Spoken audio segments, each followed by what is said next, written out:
El saber proscrito, por Alice Miller. 4. 1. El fatal letargo de la humanidad. 3. El niño malo, cuento de hadas favorito de los científicos. La ceguera congénita es, en la mayoría de los casos, un destino irreversible. Pero la ceguera emocional que describiré aquí no es congénita. Es consecuencia de una represión de sentimientos y recuerdos que posteriormente hace al ser humano ciego ante determinados nexos causales. Esa ceguera no es irreversible, pues toda persona puede tomar la decisión de liberarse de la represión. En ese momento necesitará, por supuesto, la ayuda de otras personas, a las que encontrará si está realmente decidida a afrontar la verdad. El que el individuo pueda aprovechar esa oportunidad depende en gran medida de cómo fuera su infancia, de si ésta se pareció a un régimen totalitario en el que, aparte de la policía, no existían otras instancias, o, por el contrario, el niño tuvo alguna vez la ocasión de experimentar algo que no fuera crueldad y gracias a ello puede, en su situación actual de adulto, recurrir a experiencias positivas de la infancia. El encuentro con la historia personal de uno mismo no solo elimina la ceguera que hasta el momento padecía el niño que hay en el adulto, sino que además reduce el bloqueo mental y emocional en su conjunto. Volveré más adelante sobre este punto, pero ahora quiero mostrar, por medio de algunos ejemplos, el funcionamiento de esa ceguera y la manera en que influye en el pensamiento del ser humano. Una revista norteamericana publicó no hace mucho un informe de varias páginas acerca de los motivos que pueden inducir a una joven, a una mujer, a matar a un hijo suyo. El reciente asesinato de un bebé de 8 meses sirve de punto de partida para reflexiones de carácter general. En primer lugar, se describe la situación. Una joven se halla sola en su casa con un hijo de 3 años y una hija de 8 meses. Acaba de tener una desagradable conversación telefónica con su padre y ahora quiere explicársela a su hermana. Pero el bebé, berreando continuamente, hace el diálogo casi imposible. La mujer no consigue oír lo que dice su hermana. Se ve presa de la desesperación y de repente empieza a golpear al bebé con el auricular hasta que se hace el silencio. Acaba de convertirse en una asesina, aunque no era su intención matar al bebé. Solo quería librarse de aquel griterío que le resultaba insoportable. La autora del artículo describe la desgraciada infancia de esa mujer. El padre era alcohólico y solía andar por la casa cuchillo en mano, amenazando con matar a las niñas. Les pegaba sistemáticamente y abusaba sexualmente de ellas.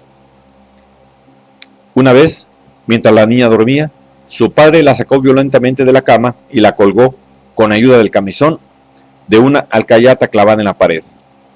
La niña permaneció así 3 horas, mientras los padres se peleaban. La madre abandonó al padre mientras la niña seguía colgada en la pared. Basta con esos ejemplos para concebir las torturas a las que la actual asesina se vio sometida durante su propia infancia. En el ulterior transcurso de su vida, la chica no pudo hacer nunca tampoco lo que quería, como por ejemplo estudiar. Se lo impidieron los embarazos indeseados, que no se le permitió interrumpir mediante el aborto. Tanto sus inmaduros compañeros ocasionales como los inspectores médicos la forzaron a adoptar el papel de madre y por fin acabó matando a uno de sus hijos.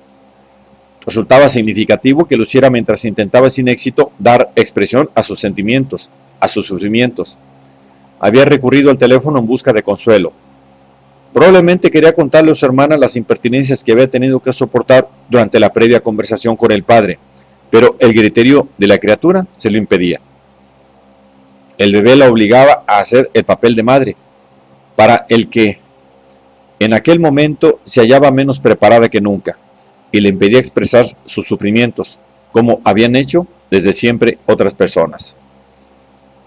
Pero en aquel caso, quien lo hacía era un ser más débil, y así que la mujer pudo defenderse. Más tarde, en la cárcel, volvió a dar a luz un bebé, pero siguió sin hallar, entre todas las personas que la rodeaban, a nadie con quien investigar los motivos profundos de aquel absurdo engendrar y destruir. El artículo tampoco aporta nada en ese sentido. pasa rápidamente de largo por la infancia descrita al principio y se dedica a enumerar como causas de ese asesinato una serie de circunstancias de la vida adulta de la mujer en cuestión: sus compañeros, los hombres, la pobreza. Son esos factores los culpables de que una madre mate a su bebé, concluye el artículo. Se cita a diversos especialistas, se recurre a diversas teorías, se hacen diversas propuestas y se exige la puesta en marcha de estudios que investiguen el modo en que la sociedad induce a determinadas mujeres a matar a sus hijos. Lo que al principio del artículo resultaba evidente, se echa en falta a la hora de llegar a conclusiones. ¿Por qué? Por un motivo muy simple, que probablemente también indujo a Sigmund Freud a ocultar la verdad en 1897. Intentemos imaginarnos que, siendo niños, nos pasamos 3 horas colgados de la pared en camisón y que en semejante situación nuestra madre nos abandonara a nuestra suerte, dejándonos en manos de un padre enfurecido. Sigamos recurriendo a nuestra fantasía para imaginarnos los sentimientos que eso habría provocado en nosotros. No negamos a hacerlo, pues tal intento nos hace revivir situaciones similares, de las que a toda costa queremos evitar acordarnos. ¿Qué puede hacer un niño al que se le deja totalmente solo con su pánico, su rabia impotente, su desesperación y su dolor? No puede ni siquiera permitirse llorar, mucho menos gritar, si no quiere que lo maten. La única posibilidad de liberarse de esos sufrimientos es reprimirlos. Pero la represión de los sufrimientos es una magia traidora. Resulta providencial en el momento del peligro, pero tiene un precio que nos veremos obligados a pagar algún día. La rabia impotente renace cuando vienen al mundo nuestros propios hijos y puede, así, por fin desatarse de nuevo a costa de un ser indefenso. Cuando un niño se ve obligado a consumir todas sus capacidades y energías en el necesario esfuerzo de reprimir sus sufrimientos, y si además nunca ha sabido lo que es ser amado y protegido por alguien, ese niño no será tampoco en el futuro capaz de protegerse y organizar su existencia de un modo sensato y productivo. Volverá a atormentarse en relaciones destructivas, se unirá sentimentalmente a personas irresponsables que le harán sufrir, y apenas podrá, sin embargo, percibir que el origen de todas sus penas está en sus padres y otros educadores. El esfuerzo de represión de los sentimientos, realizado en su día para hacer posible la supervivencia, le impedirá esa percepción, esta vez en detrimento de sus intereses de adulto. Aquello que el niño, a fin de sobrevivir, no pudo permitirse sentir, no podrá tampoco, en determinadas circunstancias, sentirlo el adulto a lo largo de toda su vida.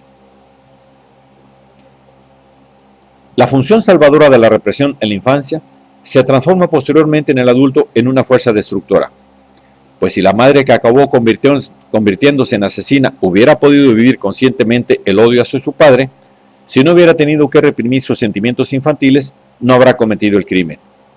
Habría sabido a quién iba dirigido su odio mientras se desesperaba al teléfono y no le habría hecho pagar el precio a su propia hija. Su ceguera, un día necesaria, y la ceguera de toda la sociedad contribuyen a que esa mujer no obtenga ayuda alguna. Pasados los largos años de prisión o de terapia de carácter educativo, seguirá prisionera de su odio latente al padre y del miedo a ser una niña que grita y a la que hay que castigar.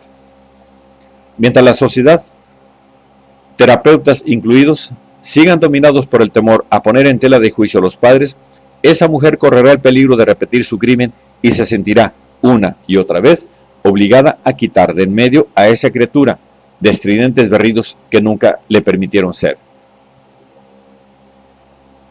Ese temor de la sociedad contribuye a la vigencia de muchas de las cosas que aprendimos de pequeños y que hemos vuelto a oír repetidas veces durante nuestra vida. Entre ellas se cuenta la creencia de que el niño en sí mismo es un ser malo, salvaje, al que mediante nuestra cultura podemos convertir en algo mejor. Existe toda una serie de creencias semejantes que, a pesar de que se ven rebatidas por la realidad, son difíciles de cambiar, porque justifican nuestro sistema educativo. Sobre estas creencias se han construido numerosas teorías de lo más complicado, que los estudiantes de todas las universidades aprenden y unas décadas después enseñan en su calidad de profesores, a pesar de que su falsedad está más que probada. En mi libro mostré con qué exactitud la teoría de los instintos de Freud y la teoría del lactante cruel de Melanie Klein coinciden con las creencias pedagógicas tradicionales. Lo que sostuvo Martín Lutero hace 4 siglos sigue vigente en nuestros días. Escuchemos, por ejemplo, al psicoanalista Edward Glover. Si contemplamos estas revelaciones ante el telón del fondo del ámbito social, podemos afirmar que el niño normal de corta edad es casi por completo un ser egocéntrico, codicioso, sucio, de comportamiento exaltado y costumbres destructivas, profundamente orientado hacia lo sexual, jactancioso en su comportamiento, desprovisto de todo sentido de la realidad, excepto, quizás, en formas primitivas, carente de sentido de la moral y oportunista, desconsiderado, dominante y sádico en su actitud hacia la sociedad, representada por la familia. Si presentamos ahora atención a la personalidad criminal que calificamos de psicopática, comprobaremos que muchas de las características arriba mencionadas pueden perfectamente persistir en determinadas circunstancias hasta bien entrada la vida adulta. Es más, en el contexto de las normas sociales del adulto, el niño normal de corta edad es, por decirlo así, el criminal por excelencia. Cuando me opongo a esta tesis de la crueldad del niño, se me contradice a menudo con el argumento de la supuesta sexualidad infantil. Sin la moral de la pedagogía negra, semejante argumentación será impensable, pues esa moral presupone que la sexualidad es una cosa mala y generadora de culpa.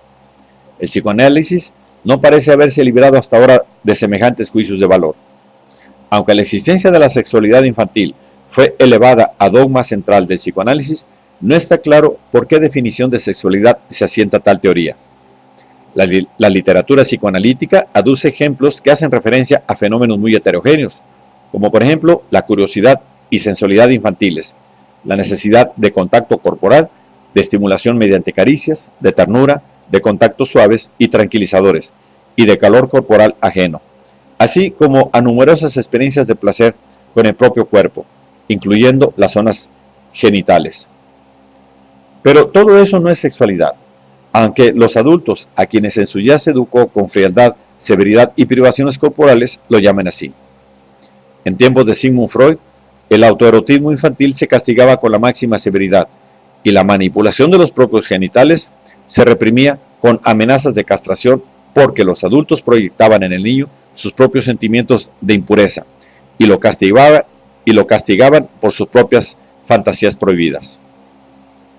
Pero ello no significa que el autoerotismo infantil, la sensualidad y la curiosidad sean idénticos a la sexualidad.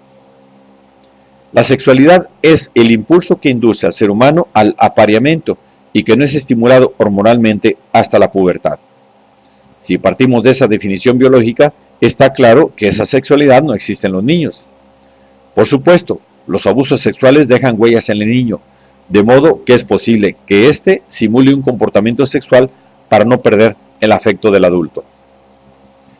Esto produce una imagen deformada. Me he preguntado durante mucho tiempo por qué la desgracia de esos niños y su comportamiento se aducen sin cesar como prueba de su culpabilidad, cosa que sucede tanto en los tribunales como en las consultas de los psicoanalistas. Lo que se consigue de tal manera es también, en estos casos, liberarse de la sexualidad impura, atribuyéndosela, mediante un mecanismo de proyección, al niño. Aunque en el caso de que el impulso de apareamiento estuviese presente en forma activa, ya en el recién nacido, lo cual es completamente absurdo, ¿qué habría de culpable en ello? La sexualidad es un impulso natural, al que no puede hacerse responsable de que algunas personas lo utilicen para malograr o destruir la vida de otras. Quien hace tal cosa es culpable, pero no porque haya sucumbido al impulso de apareamiento, sino porque en su historia personal este impulso se halla en conexión con otros factores, como crueldad, humillación y abuso de poder. Y todo eso lleva a la persona a actuar de modo destructivo. El hecho de que la sexualidad forme parte del comportamiento destructivo de algunas personas no significa que haya que culparla a ella. Me he servido del ejemplo de Jürgen Bartsch para mostrar cómo una persona atormentada y durante su infancia puede convertirse en un criminal y hasta qué punto es erróneo culpabilizar a su sexualidad y a sus instintos de ello. Para comprender que no es posible que un niño pequeño sea cruel, basta con tener en cuenta que es un ser indefenso, que no puede vengarse en la piel de otros, excepto quizás en animales pequeños, de los tormentos a los que se le somete. El niño no está aún dotado del poder de destruir vidas humanas, aunque por supuesto su fantasía pueda albergar, y es necesario que pueda albergarlos, pensamientos asesinos y deseos de venganza. Una joven psicoanalista infantil, que trabaja según los métodos de Melanie Klein, me dijo una vez: se nota que usted no tiene hijos, porque si los tuviera, sabría que los niños no son tan inocentes como usted los describe, sino que tienen fantasías crueles. Esto se puede observar ya en el lactante que abofetea a su madre.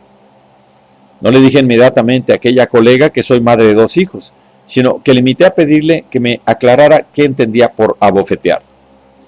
Me describió la imagen de un bebé que en pleno arrebato de furia golpea a su madre en la cara con las manos, con los puños, incluso añadí. Ella no tenía hijos, continuó, pero había podido observar aquel comportamiento en varias ocasiones y también se lo habían referido madres de niños que ella estaba tratando.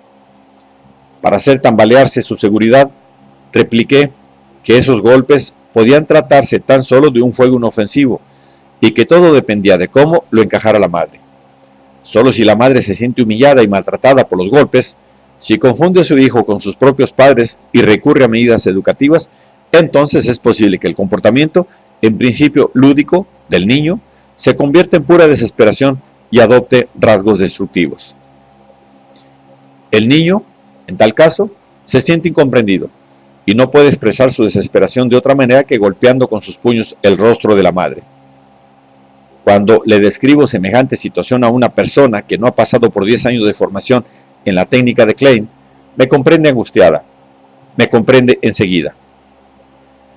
Pero aquella colega me lanza una mirada llena de desconfianza y me dijo: Melanie Klein trabajó con niños durante toda su vida y sus teorías se basan en sus observaciones.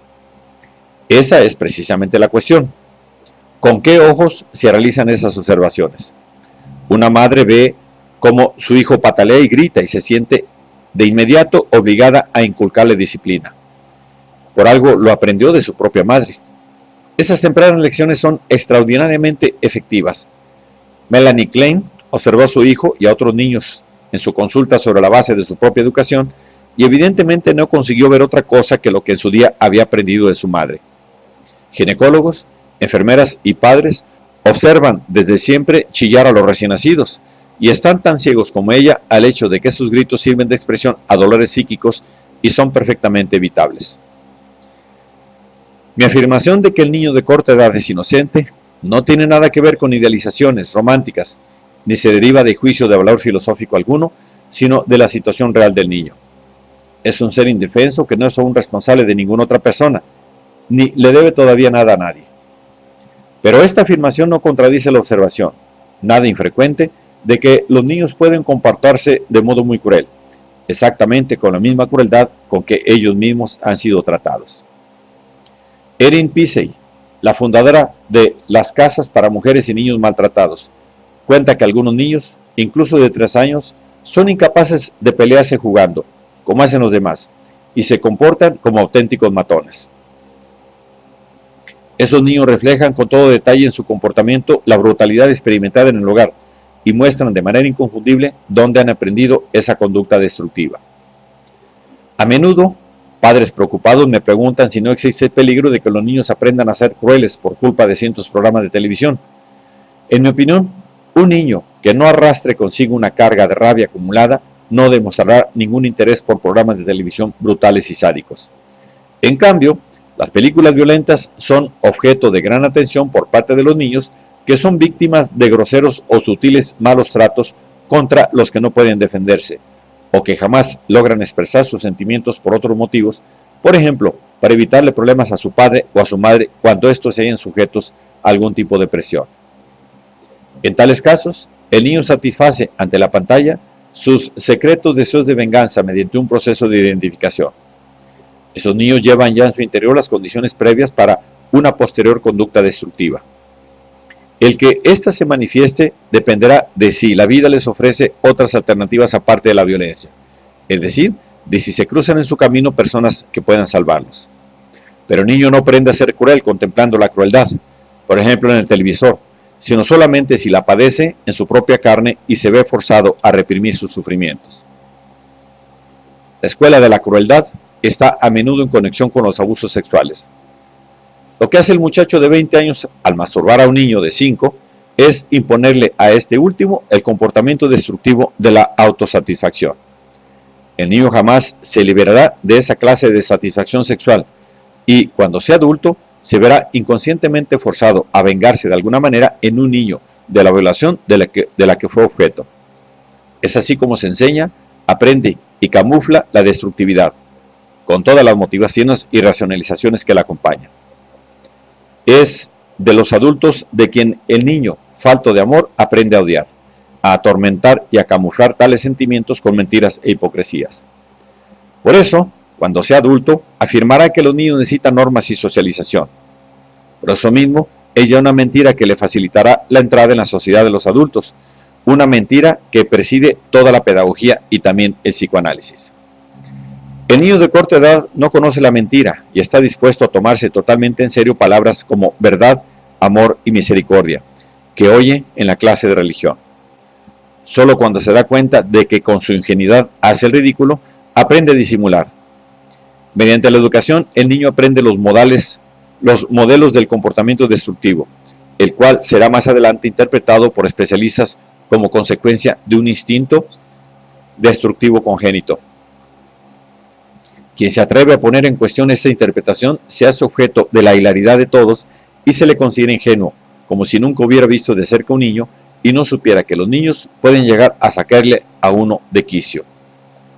Como mínimo, a partir de Sigmund Freud, todo aquel que se mueva en círculos progresistas debe saber que los niños vienen al mundo con un instinto tanático y que nos podrían matar a todos si no cortáramos por lo sano.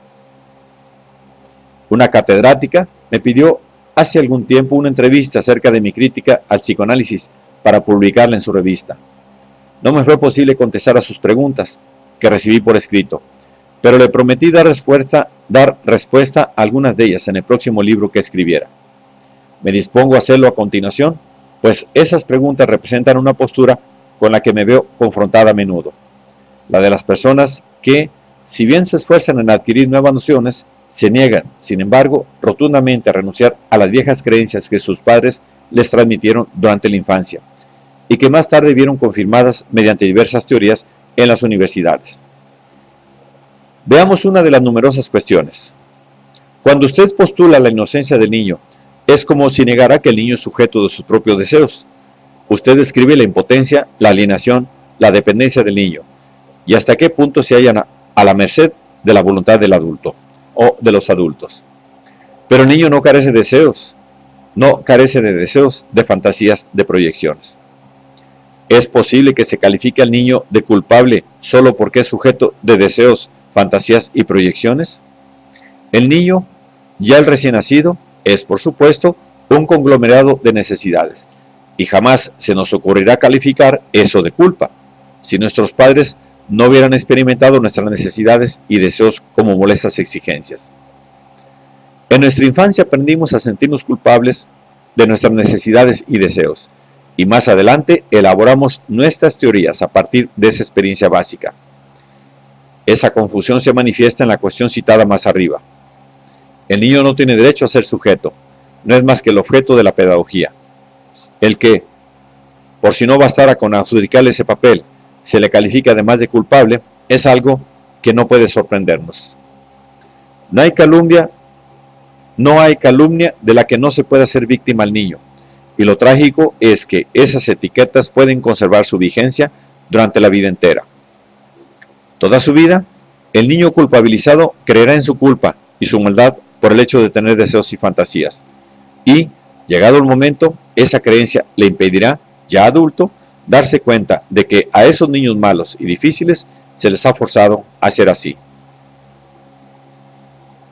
A la mayoría de las personas no les interesa en lo más mínimo saber por qué un niño determinado ha llegado a ser como es. Cuando se les recuerdan las causas, un padre brutal, una madre solo interesada en sí misma, dicen que eso no es ninguna justificación para robar. De pequeños, todos lo pasamos mal alguna vez, y no por eso Y no por eso nos hemos convertido en delincuentes. No les interesa saber que el motivo de que no todo el mundo evoluciona igual son los distintos grados de afectos recibidos. Solo les interesa una cuestión: ¿cómo puedo disciplinar a mis hijos?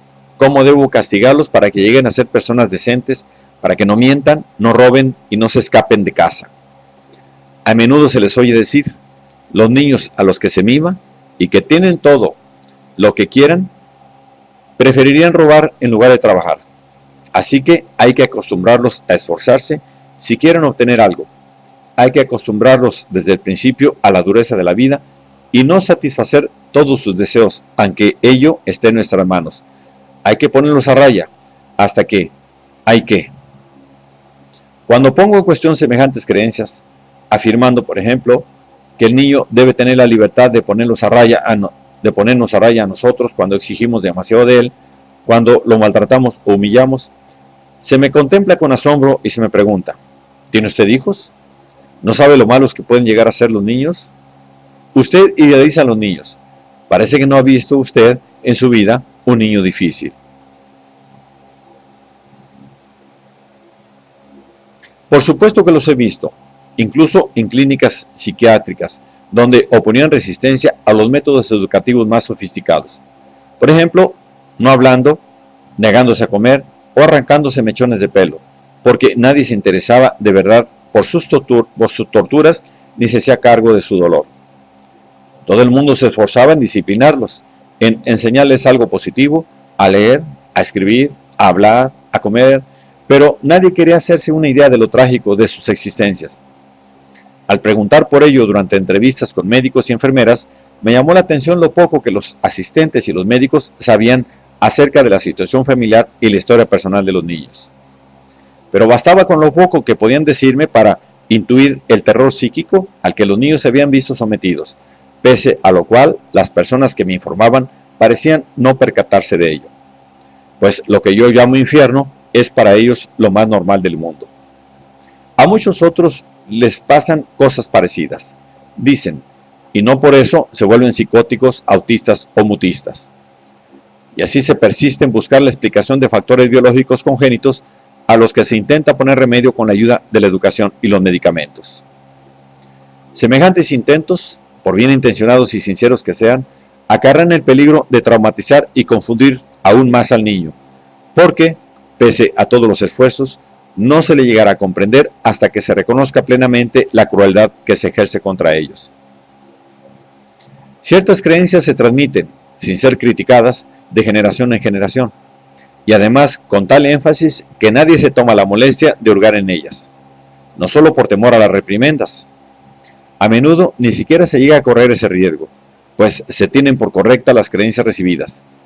Me serviré de un ejemplo para ilustrarlo. A menudo recibo de diversas clínicas la petición de dar una conferencia.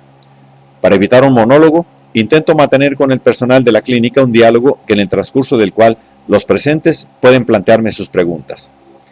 En estas discusiones me hallo una y otra vez frente a partidarios del psicoanálisis, cuya actitud me parece típica. Me felicitan por mi trabajo y encarecen mis esfuerzos en pro de los niños maltratados. Pero por regla general pasan completamente por alto las consecuencias de mis argumentos para su teoría. Sin darse cuenta, acaban citando su credo, del que se desprende que existe el incesto imaginario, que el recién nacido no viene al mundo inocente sino con instintos destructivos, y que el incesto no representa infracción alguna sino una interacción entre el niño y el adulto. No hace mucho me sucedió algo parecido con el médico jefe de cierta clínica, a quien sus colaboradores consideran persona comprensiva y nunca prescriptor de medicamentos nocivos. Las enfermeras de su sección me hablaron de los terribles traumas que habían sufrido los niños psicóticos y autistas a los que se trataban allí. Sabían, pues, lo que tenían entre manos. Su jefe tampoco desconocía los hechos y, sin embargo, pasaba por alto las conexiones. Todavía no se había dado cuenta de que, ante nuestros conocimientos actuales acerca de los niños maltratados, las teorías de Freud se han vuelto insostenibles. ¿Cómo va a darse cuenta? Por falta de tiempo no lee las informaciones sobre los malos tratos infligidos a la infancia que aparecen en los periódicos, aunque, de todos modos, no le interesan. Sigue considerando correcto lo que aprendió hace 20 o 30 años. Escribe libros sobre el tema, visita a sus pacientes, dirige un grupo de trabajo.